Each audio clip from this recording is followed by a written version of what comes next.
Luzon, Visayas, Mindanao at buong mundo. Ngayon ay Miyerkules, June 18, 2025. Ako si Barbie Mulak at ito ang Balitang A to Z.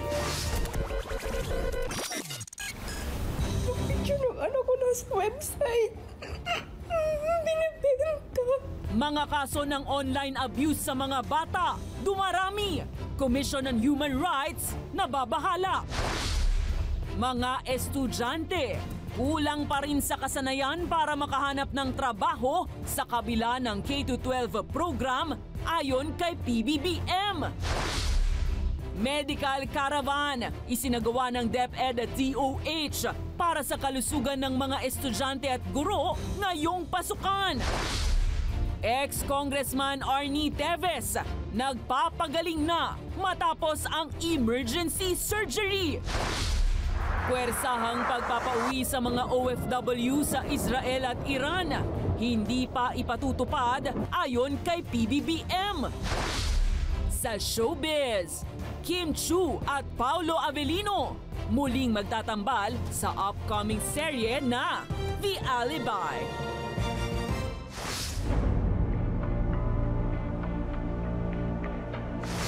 Magandang gabi, pambungad sa ating newscast.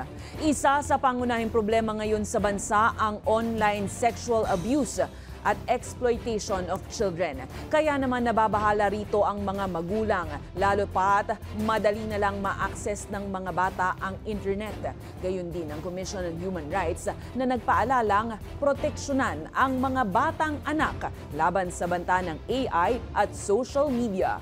Ang Balitang A to Z, hatid ni Naomi Almohano.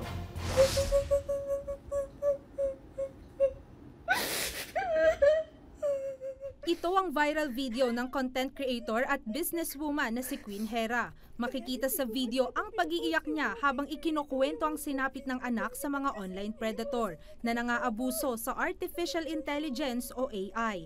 Aniya, minanipula ang larawan ng kanyang anak para gamitin sa kalaswaan at ibenta sa tinatawag na dark web. Ang bata pa ng anak ko.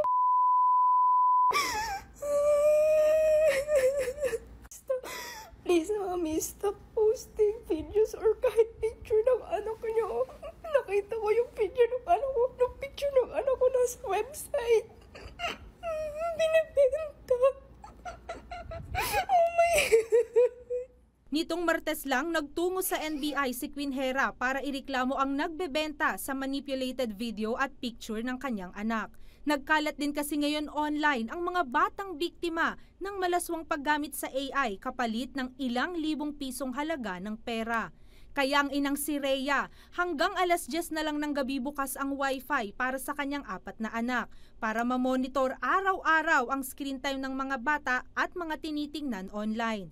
Binabantayan niya rin kung may mga pribadong impormasyong binabahagi ang mga anak niya tulad na lang ng litrato na maaring magamit sa hindi magagandang bagay. Siyempre po, kinakabahan po, baka mamaya magamit po yung mga bata sa mga masasamang gawain po, lalo po sa ngayon. Marami pong naglilipa ng mga masasamang loob. Po, meron po ding may mga bastos din na mga sinasabi doon, lalo na yung mga matanda. Kaya aniya, magkaroon sana ng regulasyon sa paggamit ng artificial intelligence o AI para hindi na ito maabuso at magamit pa sa mga iligal na gawain. Samantala, nababahala rin ng Commission on Human Rights sa lumalalang kaso ng online sexual abuse at exploitation of children o OSAEC at Child Sexual Abuse or Exploitation Materials o CSAM sa bansa ngayon. Sa datos ng UNICEF, pumalo na sa 1.7 milyon ang kaso ng OSAEC sa bansa noong nakaraang taon lang, habang 2.7 milyon naman noong 2023. Dahilan para malagay sa hotspot ang Pilipinas sa mga bansang may mataas na antas ng mga ganitong kaso.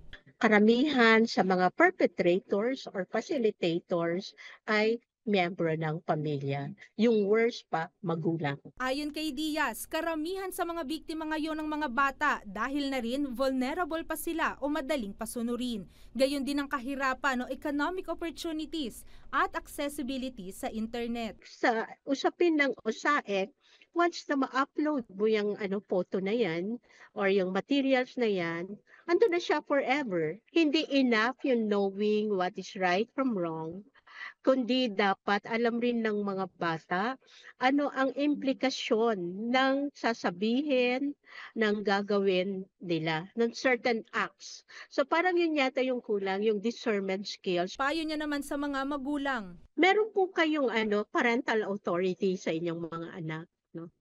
Pero kasabay ng parental authority, ang parental responsibilities, no? Siyempre yung aming gawain ay proteksyonan, i-uphold at i-promote yung karapatan ng mga tao, lalo na karapatan ng mga bata, at all times. Sa mga nakakaranas o nakasaksi ng sexual na pang-aabuso, ayon sa CHR, agad itong i-report sa kanila, mga local government and law enforcers at sa DSWD. Para sa Balitang A to Z, Naomi Almohano.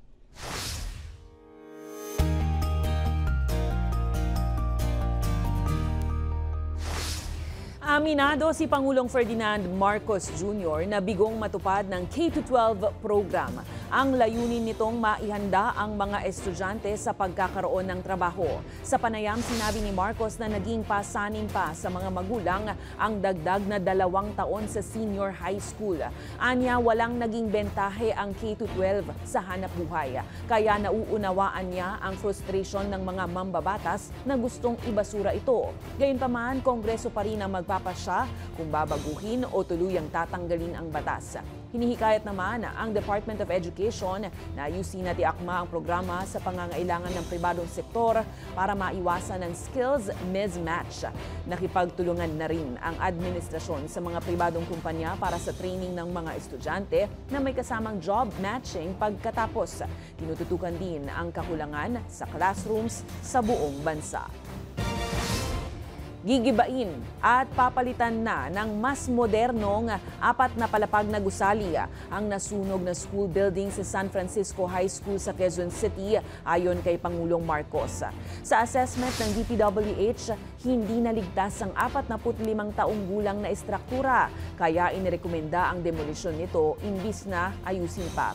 Inilahad din ni Marcos na electrical system ang sanhi ng sunog na karaniwang problema sa mga lumang paaralan na kinakargahan ng maraming gadget. Ayon naman kay Education Secretary Sonny Angara, kayang ma-accommodate ang bagong itatayong gusali ng hanggang 1,500 na mag-aaral.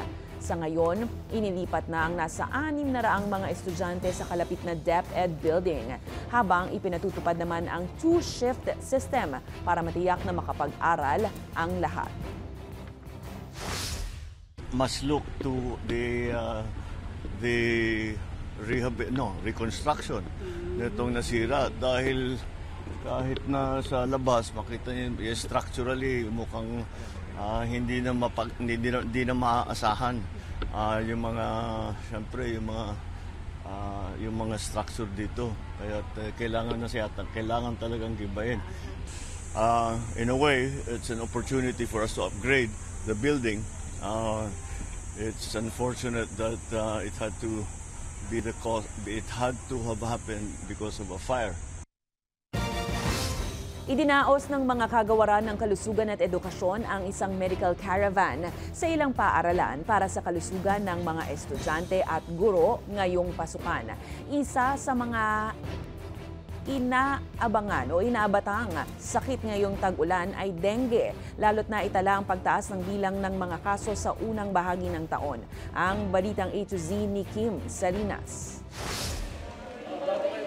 Tag-ulan na naman habang kasagsagan ng pagsisimula ng pasukan ng mga estudyante. Ayon sa Department of Health, kailangan maging alerto muli laban sa sakit na dengue na nakukuha mula sa kagat ng mga lamok na dengue carrier. Lalo't sa unang 3 buwan ng taon ay tumaas ang bilang ng kaso nationwide kumpara noong 1 taon. January, February, March, nakakita kami ng 56% increase compared to last year. So tumigil nung summer. Tingin ko pagdating nitong tag-ulan baka tumaas din. Nitong Brigada Eskwela ay puspusan ng ginawang paglilinis sa mga paaralan para sa kaligtasan ng mga estudyante. Tinuruan din namin yung mga teacher kung saan yung mga pinamumugaran ng lamok para sa dengue. At saka namimigay din kami ng mosquito net treated screen na nilalagay sa mga bintana ng school. Umarangkada ngayon ang partnership ng DOH at Department of Education ng medical caravan sa mga eskwelahan, partikular na dito sa Esteban Abada Elementary School sa Quezon City. Yung kalusugan ng ating mga anak ay, at pati na rin ng ating mga guro ay inaalagaan po ng gobyerno. We're working very closely with the DOH dito. Tsaka itong ginagawa natin na project ngayon with PhilHealth. Dinagsa ang medical caravan ng nasa 500 estudyante at mga guro para sa health check-up kabilang ang blood chemistry at ECG. Sa aming mga guro, malaking tulong po ito para po matulungan din kami mapangalagaan ang aming kalusugan. Ay wala po kaming binayaran, ito po ay libre para po sa mamamayang Pilipino. Nagpa-check up lang po ako dahil nakikisigurado lang po ako kung ano. Dito po namin malalaman kung ano pong lagay namin. Kasama rin sa caravan ang mga doktor para ipaliwanag ang resulta ng check-up at upang makapagbigay ng libreng gamot sa mga nangangailangan. Para sa Balitang A to Z, Kim Salinas. Umabot ng 8 oras ang naging limitadong takbo ng LRT-1, partikular mula Hilpuyat Station sa Pasay City hanggang Fernando Poe Jr. Station sa Quezon City ngayong Miyerkules, June 18. Ayon sa Light Rail Management Corporation, mag-aalas 9 ng umaga nang magkaroon ng electrical fault sa bahagi ng Redemptoris Asiana hanggang Baclaran Station sa Parañaque. Pasado alas 5 naman ng hapon nang maibalik ang full operation ng tren. Humingi ng paumanhin ng LRMC at tiniyak na sinisilip nila ang buong electrical system para sa posibleng repairs.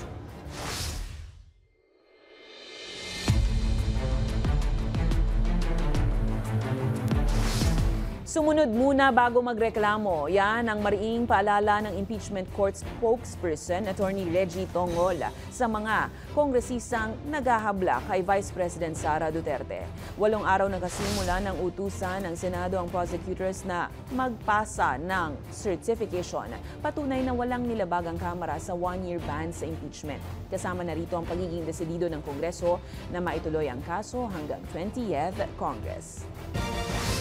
Kinansela na ng COMELEC 2nd Division ng registration ng Duterte Youth Party List batay sa 2-1 na botohan ayon kay COMELEC Chairman George Erwin Garcia. Ayon pa sa komisyon, void na ang registration ng grupo simula pa nung umpisa dahil sa paglabag sa Party List System Act.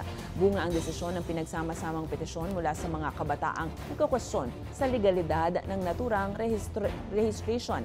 Gayunpaman, hindi pa formal na mababaliwala ang desisyon dahil maaari pang maghain ng apela sa loob ng 5 araw ang Duterte Youth. At kung hindi papaboran, pwede pa itong iapela sa Korte Suprema. Nasabat ng Department of Agriculture ang umano'y smuggled na sibuyas sa loob ng palengke sa Paco, Maynila matapos isagawa ang isang surprise inspection ngayong Miyerkules.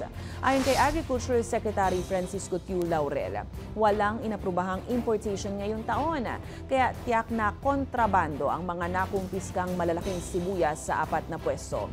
Pinagutas din ang testing para tingnan kung ligtas nga bang kainin ang mga naturang sibuyas. Nakikipag-ugnayan na rin ng DA sa PNP para tuntunin ang pinagmulan ng smuggled goods at imbestigahan ito para mapanagot ang sangkot ng mga chain, broker, trader at transporter. So ibig sabihin, lahat ng imported onion sa lahat ng palengke ay smuggled yan.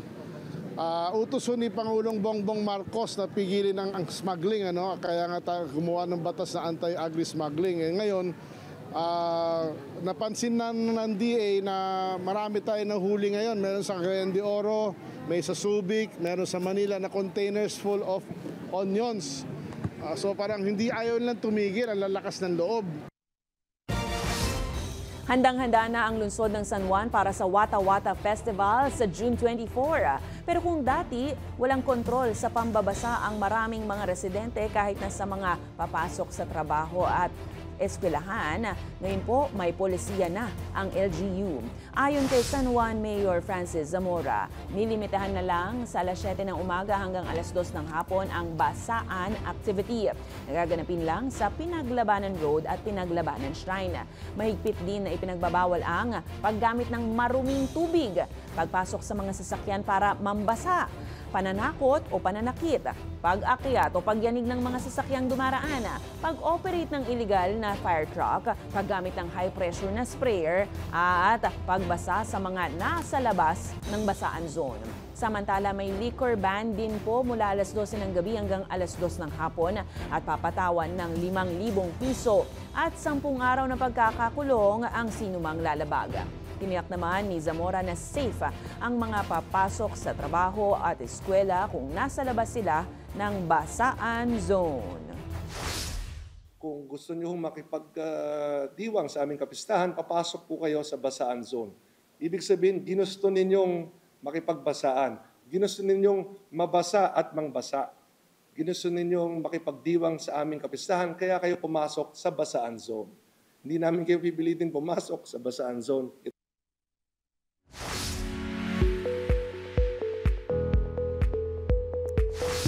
Dumalo si Senator Joel Villanueva sa graduation ng Nueva Ecija University of Science and Technology ngayong hapon ng Miyerkules. Hinihikayat ng senador ang kabataan na maghangad ng kahusayan at kagalingan. Sa kanyang talumpati bilang guest speaker, binigyang diin din niya ang konsepto ng Supermarket of Competencies. Isang sistemang nagbibigay ng malayang pagkatuto kahit saan, kahit kailan at gaano man karami. Binigyang pugay din ni Villanueva ang mga magulang at mahal sa buhay na nagsakripisyo para maipagtapos ang mga nagsipagtapos. Kasabay ng graduation, pinarangalan din si Senator Joel ng Doctor of Public Administration degree, kasabay ng pagiging kasapi ng Pag-asa Incorporated, ang samahan ng mga alumni ng NEUST. Locked in to your vision is to keep on fighting. Strengthen your faith in God. Strengthen your faith in God. Susunod, PBBM, sa gitna ng namumuong tensyon sa Middle East, mandatory repatriation sa mga Pinoy sa Israel at Iran, hindi pa rin ipinag-uutos. At Juliana Gomez, pasok sa Philippine fencing team para sa SEA Games. Abangan ang kumpletong ulat sa pagbabalik ng Balitang A to Z.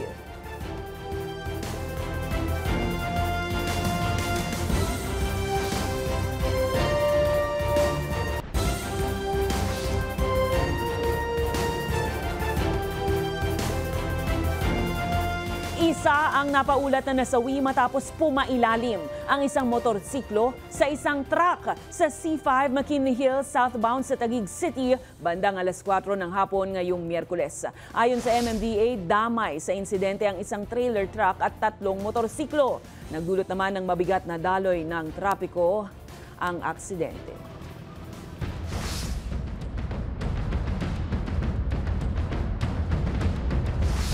Nananatiling voluntaryo ang pagpapauwi ng gobyerno ng Pilipinas sa tinatayang 30,000 Pilipino sa Israel at mahigit 1,000 Pinoy sa Iran na naiipit sa digmaan doon ngayon. Dahil sa kaguluhan, pinangangambahang ring maapektuhan ang pandaigdigang supply ng langis. Pero tiniyak ng pamahalaan na handa itong magbigay ng fuel subsidy sa bahagi ng transport sector. Hindi pa magpapatupad ang Pilipinas ng mandatory repatriation o pwersahang pagpapauwi sa mga Pilipinong naiipit ngayon sa digmaan sa pagitan ng Israel at Iran. Sa halip, ayon kay Pangulong Ferdinand Marcos Jr., ipauubaya niya ang desisyon sa mga overseas Filipino workers doon at sa kanilang pamilya. Some have asked to be evacuated out of Israel. Some now, nung una, sa Iran, ayaw nila munang umalis. Pero ngayon, meron nang sinasabi na kailangan, wala silang, natatakot na sila kaya nagpapatulong na makalabas. Ang naging problema natin sa pag-evacuate sa kanila ay dahil sa gera, maraming sarado na airport. Kaya nag-ahanap tayo ng ruta kung saan sila mailabas. Tiniyak naman ng Pangulo na tuloy-tuloy ang pagmumonitor ng pamahalaan sa sitwasyon. Personal na ring ipinadala si Migrant Workers Chief Hans Leo Kakdak sa Middle East.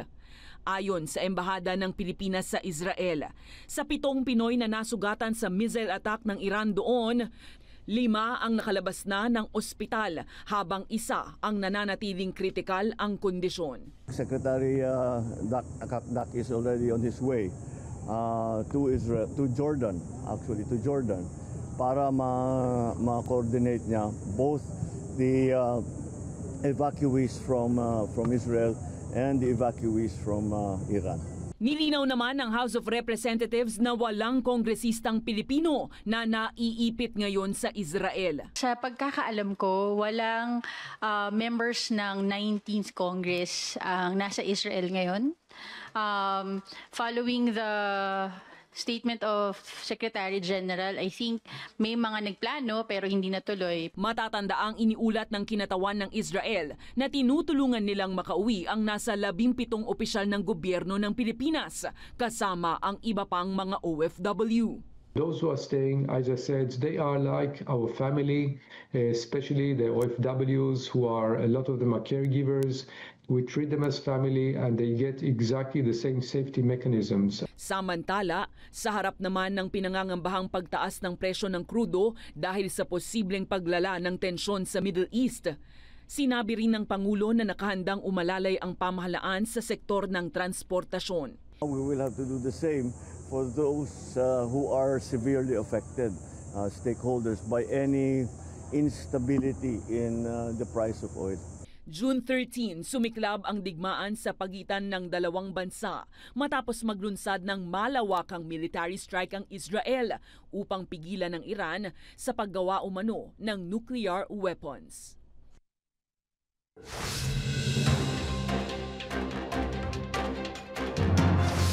Nag-oath taking na si incoming Senator Kiko Pangilinan sa harap ni Supreme Court Senior Associate Justice Marvic Leonen.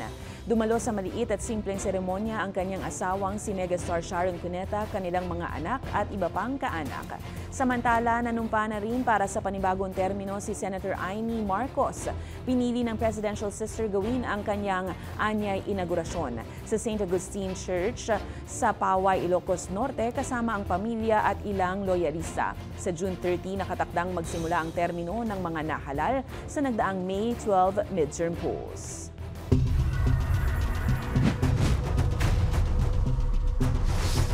Matagumpay na naisagawa ang appendectomy o pagtatanggal ng appendix kay ex-Congressman Arnie Teves nitong Miyerkules ng madaling araw sa Philippine General Hospital. Ayon yan mismo sa kanyang abogadong si Attorney Ferdinand Topacio. Sakay ng ambulansya, inilipat si Teves sa PGH bandang alas 11:30 Martes ng gabi matapos ang mahabang oras ng pagtitiis sa sakit sa tiyan. Ayon kay Topacio, wake-up call ito sa Bureau of Jail and Management Penology dahil sa umano'y mabagal na tugon sa medical emergency. Tinuligsa rin ni Topacio ang korte na humahawak sa kaso ni Teves na umano'y hindi sumusunod sa mga panuntunan ng kataas-taasang hukuman sa paglalabas ng commitment orders. Matatanda ang naharap ang dating mga babata sa 10 kasong murder, kaugnay ng pamamasdang kina Governor Roel de Gamo at 9 na iba pa sa Pamplona, Negros Oriental noong 2023. Na-deport si Teves mula Timor-Leste nitong May 29 matapos maaresto ng mga otoridad. Tinanggihan umano ng Netherlands ang asylum application ni dating presidential spokesperson Attorney Harry Roque ayon kay Justice Secretary Boying Remulla. Dahil rito, sinubukan umano ni Roque na mag-apply ng asylum sa Germany pero giit ni Remulla tuloy pa rin ang kaso para kanselahin ang kanyang pasaporte sa Angeles City RTC. Hinahabol si Roque sa kasong qualified human trafficking kaugnay ng illegal pogo operations. Pero giit ni Roque sa isang pahayag ngayong gabi, strike 2 na raw ang DOJ, lalo't galing sa usapang marites daw ang mga impormasyon ni Remulla. Bagamat hindi direktang itinanggi ang denial ng asylum, iginigiit ni Roque na nasa The Hague na siya uli ngayon matapos ang biyahe sa Germany kasama ang vlogger na si Maharlika. Pwede namang file na extradition yan pagdating ng panahon, pero baka hindi na kailangan kasi kakancelin naman ang passport niya. Pag naging undocumented alien yan, ay pwede nang kunin ng Interpol. Sa EU kasi, basta may visa ka, open borders naman ng EU eh. Pero, ayan, pagka naging fugitive from justice, lalo na pag nawalan na ng documentation, ay pwede na siyang habulin ng Interpol.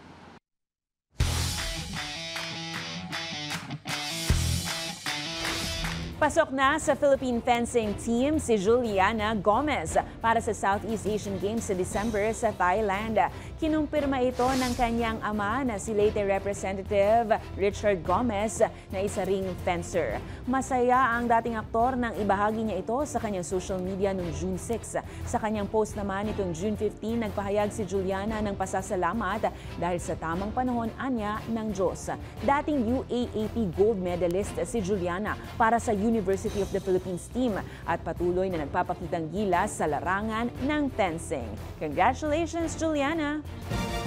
Sa aming pagbabalik, Kim Chiu at Paolo Avellino muling magtatambal sa upcoming serye na The Alibi ng ABS-CBN. At Philippine adaptation ng Bad Genius, teaser inilabas na. Sino ang bibida? Manatiling nakatutok, kayo ay nanonood ng Balitang A to Z.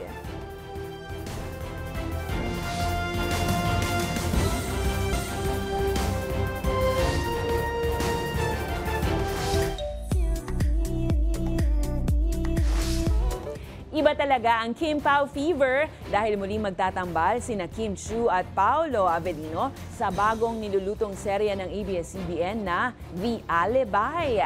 Samantala, teaser ng Philippine adaptation ng Bad Genius inilabas na. Sino nga ba ang bibida? Ang pasilip sa ating Balitang A to Z Showbiz ni Lane Garcia.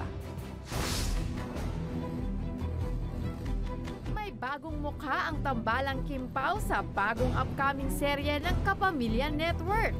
Bibida sina Kim Chiu at Paolo Avellino sa romance suspense na The Alibi. Sa teaser na ibinahagi ng Dreamscape sa Instagram nitong Miyerkules, June 18, nakakaintriga ang mga karakter na bibigyang buhay ni Kim at Pao. Makikita rin sa video na may danak ng dugo at tila mala police investigation report na datingan ng kwento. Bukod dyan, mayroon ding mga ID na nagpapakilala ng mga gagampanang karakter ng dalawa bilang sina Stella Marie Morales at Vincent Cabrera. Ano kaya ang magiging agos ng kwento sa paparating na serye na siguradong aabangan ng mga manonood? Matatanda ang ilan sa mga matagumpay na teleseryeng pinagtambalan ni Kim Chiu at Paolo Avellino ay ang Linlang at What's Wrong with Secretary Kim. Habang bumida rin sila sa box office hit movie ng Star Cinema na My Love Will Make You Disappear.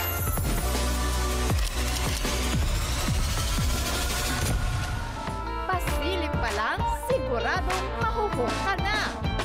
Yan ang bagong kaabang-abang na Philippine adaptation ng hit movie na Bad Genius na gagawing serye dito sa Pilipinas. Pagbibidahan niya ni Atasha Mulak na gaganap bilang si Lynn, ang matalinong estudyante na handang tumulong sa kapwa mag-aaral na mahina sa klase, lalo na't maaari pa niya itong pagkakitaan. Makakasama ni Tasha sa serye sina Hyacinth Calyado, Jairus Aquino at Gab Lagman. Mapapanood ang Bad Genius The Series this coming July sa Viva One. Para sa Balitang A to Z Showbiz, Lane Garcia.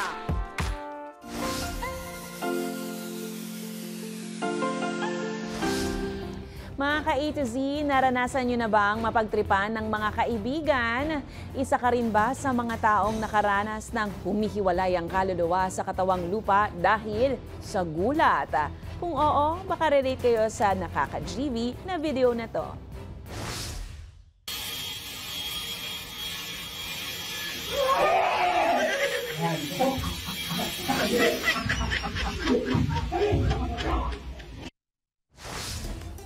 Kung kayo ay may kwentong kakaiba, mga kwento ng pag-ibig o storya ng inspirasyon at pag-asa, maaari itong ibahagi. Sumali sa ating Facebook group na Balitang A to Z. Panoorin ang replay ng ating programa at sundan ang ating social media pages. Hanapin ang Balitang A to Z. Ang ating pabaong quote of the night ngayong Miyerkules ay mula sa isang nobelista na si E.L. Doctorow. Ang sabi niya, "Marami akong bisyo. Isa na rito ang pagiging mahinahon." At yan po ang mga balita at impormasyon, mga kwentong may dalang inspirasyon na tinutukan ng Balitang A to Z. Ako po si Barbie Mula. Kung maging maalam, makialam. Magandang gabi sa iyo, Pilipinas!